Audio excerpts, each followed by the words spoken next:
akhirnya cinta Hayam Wuruk dengan Dyah Pitaloka berakhir dalam pertempuran Perang Bubat, dan Dyah Pitaloka meninggal dalam keadaan masih perawan.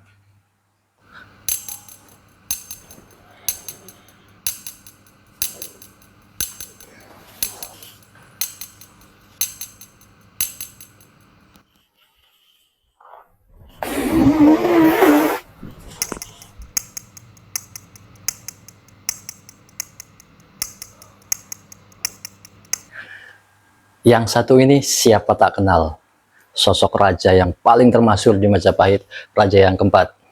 Iya, pasti langsung tahu ya. Betul, Hayam Wuruk. Hayam Wuruk adalah salah satu tokoh raja Majapahit yang menggantikan ibundanya, yaitu Tribhuwana Tunggadewi. Dan beliau diangkat itu sangat muda sekali, sekitar usia 16 atau 17 tahun. Hayam Wuruk terlahir sebagai putra dari pasangan Tribhuwana Tunggadewi, yaitu penguasa ketiga di Majapahit, dan Sri Kertawardhana alias Cakradana. Nama Hayam Wuruk yang bermakna ayam terpelajar atau ayam cerdas, ayam tangguh.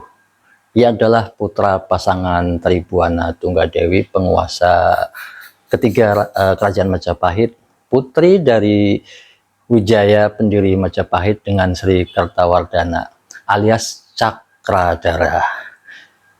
Beliau yang berkedudukan sebagai penguasa Tumapel atau Batara Tumapel atau Bri Tumapel atau kawasan Malang yang sekarang. Prabu Hayam Wuruk dilahirkan pada tahun 1334 dan menurut Kitab Kakawin Nagarakartagama, Dewa Serana, peristiwa kelahirannya ditandai dengan banyak peristiwa alam semesta, yaitu gempa bumi dan meletusnya Gunung Kelut. Pada tahun itu pula Gajah Mada mengucapkan Sumpah Palapa, itu yang sangat terkenal itu ya. Prabu Hayam Wuruk memiliki adik kandung seorang wanita yang bernama Dyah Natarja atau Putri Iswari, yang menjadi penguasa Pajang atau disebutnya Bri Pajang, dan adik angkat perempuannya bernama Indu Dewi, penguasa Lasem atau Bri Lasem, yaitu putri Raja Dewi, adik ibunya. Permaisuri Prabu Hayam Wuruk bernama Sri Sudewi bergelar Padukasori, yang adalah putri dari Wijaya Rajasa, penguasa Wengker atau Bri Wengker. Padukasori adalah saudara sepupu Hayam Wuruk, anak tiri Raja Dewi, jadi masih adik tiri atau dari pasangan Prabu Hayam Wuruk dengan Sri Sudewi ini lahir Kusumawardhani yang akhirnya menikah dengan Wikrawardhana atau putra dari Nertaja Putri Iswari Bri Pajang, adiknya. Hayam Wuruk juga memiliki putra dari istri kedua yang menjabat sebagai penguasa Wirabumi atau Bri Wirabumi, yang menikah dengan Nagarawardhani, putri kedua Bri Pajang, Rajasa Suditeswari.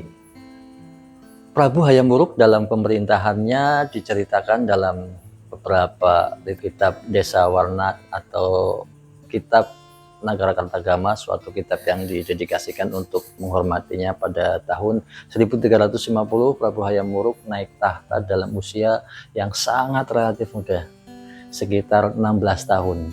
Ia menggantikan ibundanya Tribhuwana Tunggadewi. Tribhuwana Tunggadewi sebenarnya memerintah Majapahit untuk mewakili ibunya Gayatri Arjapatni yang beliau ini memilih menjadi seorang biksu ya, seorang biksuni pendeta wanita. Jadi ketika Gayatri meninggal, Tribhuwana menyatakan tidak lagi berkuasa dan menyerahkan kekuasaan kepada Hayam Wuruk. Prabu Hayam Wuruk dalam pemerintahannya dibantu oleh Sang Mahapatih yang sangat tersohor, sebagai andalannya yaitu Mahapati Gajah Mada. Di bawah kekuasaan Hayam Wuruk, Majapahit melakukan politik ekspansi untuk menjamin kekuatannya di bidang perdagangan lewat laut sekaligus sebagai pelaksanaan Sumpah Palapa yang dinyatakan oleh Mahapati Gajah Mada. Majapahit juga menaklukkan kerajaan Pasai dan kerajaan-kerajaan lainnya seperti kerajaan Aru, kemudian yang sekarang bernama Kesultanan Delhi, dan pada masa Prabu Hayam Wuruk mempunyai armada kapal perang yang sangat besar dan sangat banyak jumlahnya.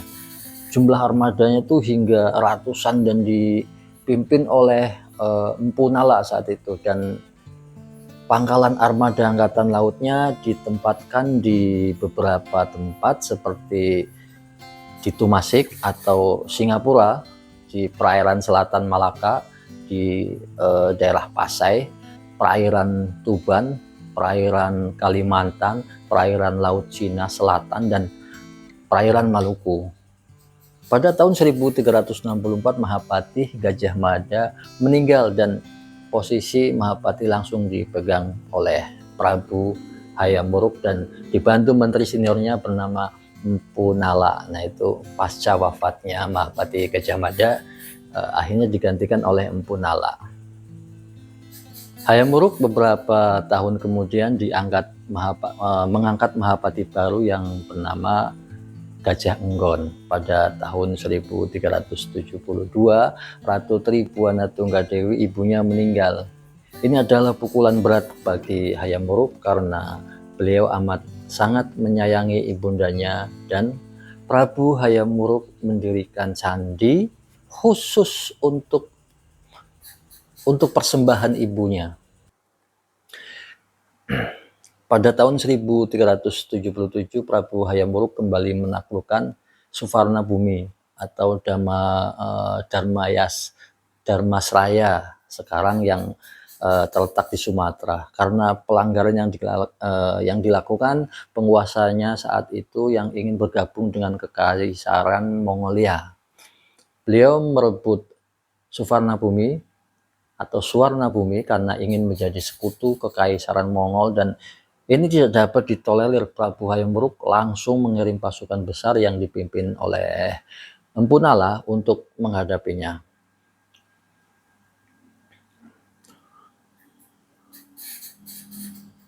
Dan akhirnya singkat cerita, pertempuran dahsyat itu dimenangkan telak oleh Majapahit dan pasukan Mongol tidak tersisa. Jadi semuanya habis luluh lantah. Kemudian Majapahit memasuki era damai dengan menjalin hubungan baik dengan negara-negara tetangganya. Namun sebelumnya terdapat sebuah kisah asmara antara Prabu Hayam Wuruk dan dari kerajaan Majapahit dengan Dyah Pitaloka, citra resmi dari kerajaan Sunda, di mana pada akhirnya tahun 1357 memunculkan peristiwa Perang Bubat yang menyebabkan masih menjadi perdebatan juga sih, tetapi memang banyak versi yang menyebutkan itu terjadi gitu. Dari versi pertama ada yang mengatakan bahwa Gajah Mada setuju dengan pernikahan tersebut sebagai upaya menyatukan Majapahit dan Sunda. Namun Ayahanda Hayam Wuruk yang bernama Kertawardhana, suami dari Tribuana Tunggadewi, berkeberatan dengan pernikahan tersebut. Ada apa ya? Ya, terlebih Hayam Wuruk yang sudah mau dijodohkan dengan Indu Dewi, anak Raja Dewi Maharajasa yang berkedudukan di Daha atau sekarang Kediri, sehingga Kertawardhana memerintahkan Gajah Mada untuk membatalkan pernikahan tersebut. Jadi disuruh batalin aja lah, kayaknya orang tua dari Hayam Wuruk kurang setuju dengan pernikahan putri dari Sunda. Buat saya sih kisah yang paling menarik Hayam Wuruk yaitu tentang asmaranya. Jadi konon ya, Sang Prabu ini karena beliau masih lajang menjadi raja yang sangat muda, dan alangkah baiknya jika dia mempunyai pasangan sebagai permaisurinya. Akan tetapi saat itu dia mencoba mencari-cari dan bertanya-tanya untuk siapakah jodoh yang tepat yang akan menjadi permaisurinya. Dan hasil konon dari musyawarah yang sudah ditentukan, Prabu Hayam Wuruk ini mengadakan sayembara, dan sayembara ini ditujukan kepada seniman-seniman pada zaman itu.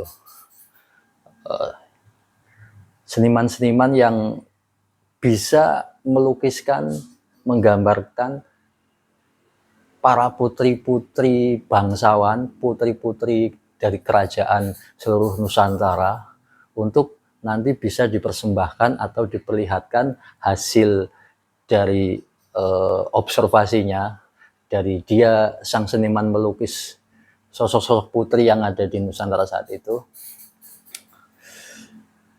Termasuk saya pada saat itu kayaknya nih. Saya juga merasa pernah melukis sosok putri yang sangat cantik.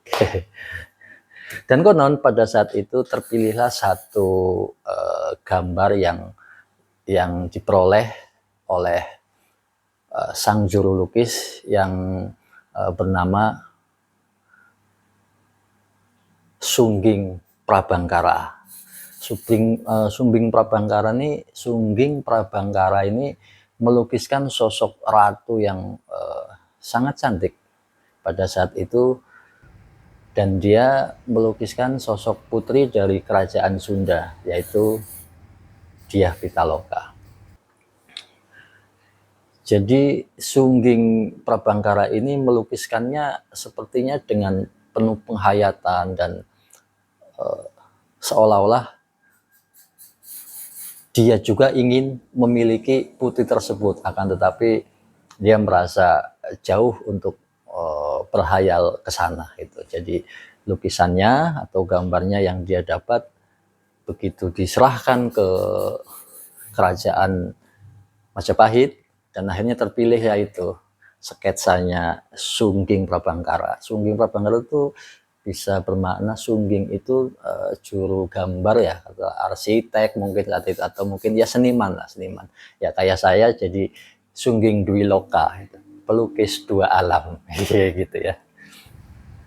Jadi setelah melihat sketsa dari hasil dari lukisan Sungging Prabangkara ini, dia sangat penasaran dan sepertinya lukisan ini kok tiba-tiba langsung masuk ke dalam jiwa sang Hayam Wuruk ini, dan merasa ini kayaknya jodoh yang tepat untuk saya gitu. Jadi ya karena dia melihat banyak sketsa-sketsa yang digambar oleh para pelukis dan dipilihnya satu itu, akhirnya diputuskanlah untuk menikahi Dyah Pitaloka, yaitu putri dari Prabu Linggabuana Raja Galuh pada saat itu. Dan singkat cerita, dikirimlah surat untuk kerajaan Sunda Galuh, di mana diperintahkan orang yang dipercaya oleh Mahapati Gajah Mada untuk mengirimkan surat dan bertujuan untuk melamar Dyah Pitaloka. Ya dari berbagai musyawarah, rundingan keluarga, istana dan sebagainya, akhirnya Sunda Galuh pun yaitu Paduka Sri Prabu Linggabuana menyetujui diadakannya pernikahan antara Majapahit, Raja Majapahit yaitu Hayam Wuruk dan putrinya Dyah Pitaloka. Masa yang sudah ditentukan, diadakan pertemuan. Sunda Galuh diharapkan untuk bisa mengunjungi ke Majapahit dan membawa mempelai wanita. Dan singkat cerita, sudah beberapa hari perjalanan itu ditempuh, sebagian lewat laut dengan kapal-kapal dan sebagian lewat darat. Namun pertemuan itu belum sampai di wilayah Keraton Majapahit, tetapi pihak dari Raja Galuh itu bermukim di daerah atau di lapangan yang bernama lapangan Bubat. Nah, di situ diadakan pertemuan khusus dan diplomasi dari orang-orang kepercayaan antara Sunda Galuh dan Majapahit. Tetapi di situ ternyata ada pro kontra dan mungkin bisa jadi salah komunikasi atau mungkin penolakan dan syarat-syarat yang kurang pas antara kedua belah pihak. Alhasil pertemuan itu bukanlah menjadi pertemuan kisah asmara menjalin dua cinta yang akan menjadi satu ikatan keluarga yang sangat hebat antara kerajaan Majapahit dan Sunda Galuh, tetapi ternyata lebih menjadi satu konflik yang benar-benar tidak disangka-sangka, sampai akhirnya terjadi pertempuran dahsyat yang sebenarnya tidak seimbang karena pihak dari Sunda Galuh tidak mempersiapkan untuk berperang, tapi untuk kunjungan sebagai ikatan persaudaraan gitu, menjalin cinta kasih antara dua insan yang baru akan mulai menjalin rasa cinta. Karena pertemuan secara face to face itu belum dilakukan antara Dyah Pitaloka dengan Hayam Wuruk, hanya baru lewat gambar saja gitu. Singkat cerita, perang dahsyat itu terjadi dan karena tidak seimbang, semua orang-orang Sunda Galuh pada saat itu habis tewas di lapangan Bubat dalam pertempuran yang melawan dengan pasukan dari Gajah Mada. Semua hampir tidak tersisa. Raja Prabu Linggabuana pun meninggal, istrinya, keluarganya, semua pasukan-pasukan yang mengiringinya. Bahkan setelah semua habis meninggal, tinggal beberapa dayang dan Dyah Pitaloka saat itu.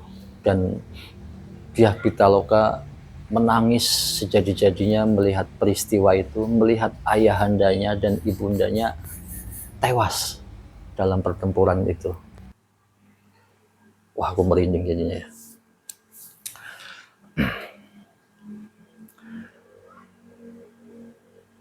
Dan seorang Dyah Pitaloka bukanlah seorang yang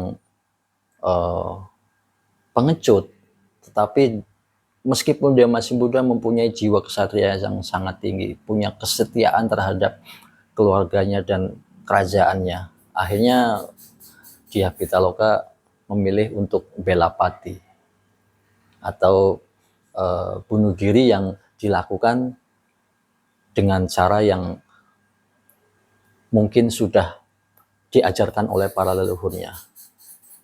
Ada yang mengatakan dia bela pati atau bunuh diri dengan menggunakan keris dari ayahandanya, atau ada juga yang bilang dari tusuk konde yang dia gunakan saat itu.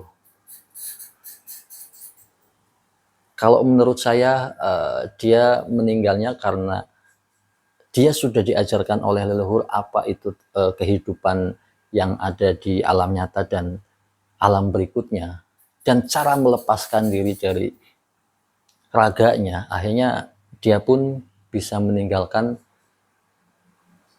jasadnya tanpa mengeluarkan darah setetes pun.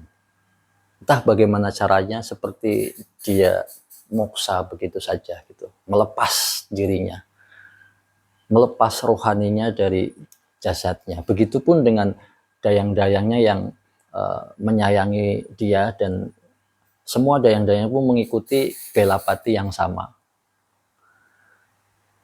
Oh, memang kalau dibayangkan cukup tragis, dan cinta yang harusnya bersemi dengan penuh kasih sayang, akhirnya cinta itu berkembang menjadi satu kebencian pada masa itu. Akhirnya Prabu Hayam Wuruk mendengar dan langsung menghampiri lapangan tersebut, dan dia melihat sekumpulan mayat yang tergeletak, dan diantaranya yaitu pujaan hatinya Dyah Pitaloka. Dia hanya bisa memandang, dia hanya bisa menangis sejadi-jadinya, rasa kecewa, benci, semua berkecamuk di situ. Melihat pujaan hatinya yang seharusnya dilihat dengan dia tersenyum, dia menatapnya, akan tetapi saat itu Hayam Wuruk merangkul tubuhnya dan melihat wajah jenazah dari Dyah Pitaloka yang seakan-akan bicara dengan batinnya.